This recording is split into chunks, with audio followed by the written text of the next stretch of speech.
Hi, time for episode 4 of my guitar porn series. This time I'm going to take you through what is my workhorse. If you've seen me play in the last 8 years or so, you've probably seen this. This is my DeSio, and this was built for me by the man himself, DeSio. This is essentially, it's patterned after a Gibson Advanced Jumbo, which is very similar to the J45 series, only it has the full-size adult scale 25.5-inch neck instead of the shorter student size necks that most Gibsons come with.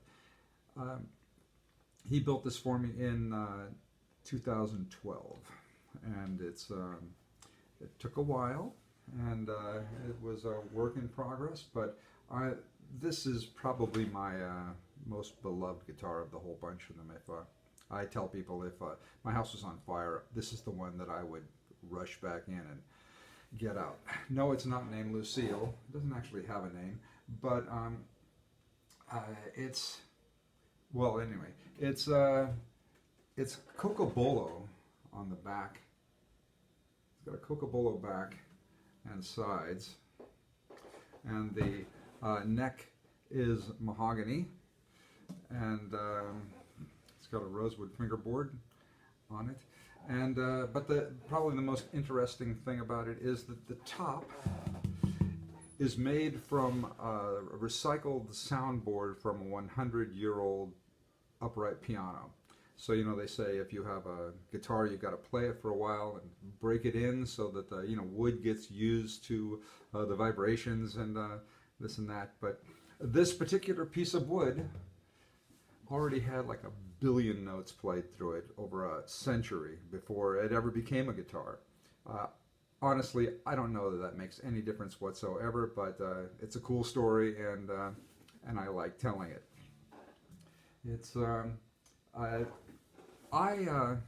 actually carved the neck myself, and I wanted a neck that was wide. I'm nearly 7 feet tall, and well, I'm approaching it, and my hands are so large that as you can see, it's larger than the size of my head here. Most guitars with really skinny necks, I can't play an open C chord and have all of the notes ring with it. So this is nearly 2 inches wide at the top. It's not quite as wide as a classical, but it's significantly wider than most common street acoustic guitars. So yeah. The other thing about this guitar is if you've heard it, most likely you haven't heard the actual acoustics of the guitar.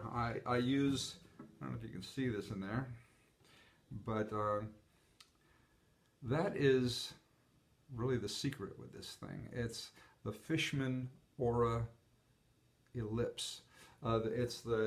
Their Aura system is kind of a digital modeling system. It's like a computer inside there that takes the sound of the piezo pickup and basically replaces it with a modeled, they call it imaging.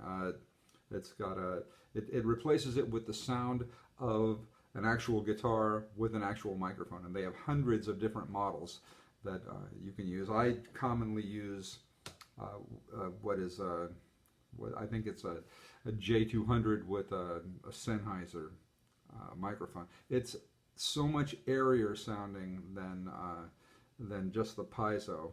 I had made peace with the piezo at one point with the guitar I used before this, primarily by playing really lightly.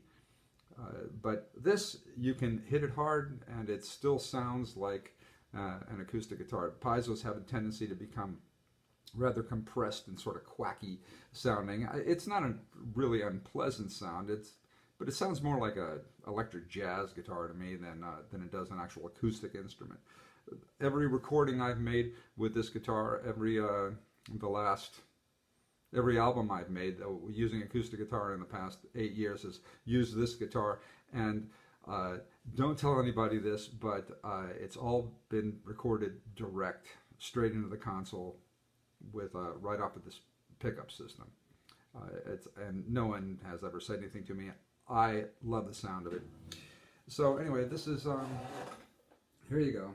This is he calls it a piano top. It's a piano top guitar, and I've got a lot of mileage on this thing. There's a lot of dings and scratches and stuff, and I somehow managed to do this to the finish on the top of it at some point. And as DeSio guitars go, this probably has more mileage on it than any other.